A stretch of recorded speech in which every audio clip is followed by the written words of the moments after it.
Chapter 2 Your Heart Belongs to Me by Dean Koontz. As suddenly as the attack came, it passed. Ryan's storming heart quieted. Blue reclaimed the graying sky. The encroaching darkness in the water receded. His strength returned to him. He did not realize how long the episode had lasted until he saw that Samantha had ridden her wave to shore, and in the relative calm between sets had paddled out to him once more. As she came closer, the concern that creased her brow was also evident in her voice. "Ryan!" "Just enjoying the moment," he lied, remaining prone on his board. "I'll catch one in the next set." "Since when are you a mallard?" she asked, by which she meant that he was floating around in the line-up like a duck, like one of the gutless wannabes who soaked all the day in the swells just beyond the breakpoint and called it surfing. "The last two in that set was bigger," he said. "I have a hunch the next batch might be double overhead. Worth waiting for." Sam straddled her board and looked out to sea, scanning for the first swell of the new set. If Ryan read her correctly, she sensed that he was shining her on, and she wondered why. With his heart steady and strength recovered, he stopped hugging the board, straddled it, getting ready. Waiting for the next wave train, he told himself that he had not experienced a physical seizure, and instead merely an anxiety attack.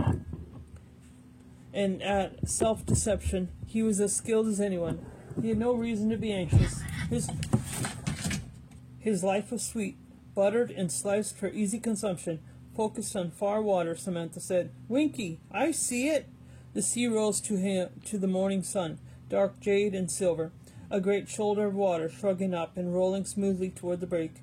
Ryan smelt brine and smelt the iodine of bleeding seaweed and tasted salt. "Epic," Sam called out, sizing the swell. "Monster," he agreed.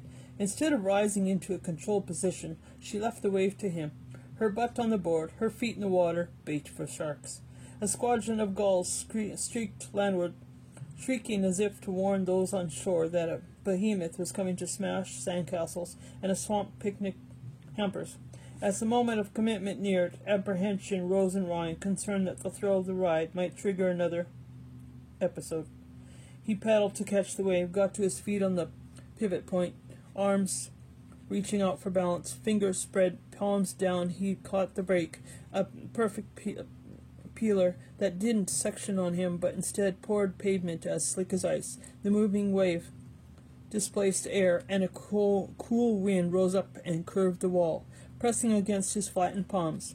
Then he was in a tube, a glass house, behind the curtain of a breaking wave, shooting the curl, and his apprehension burst like a bubble and was no more, using every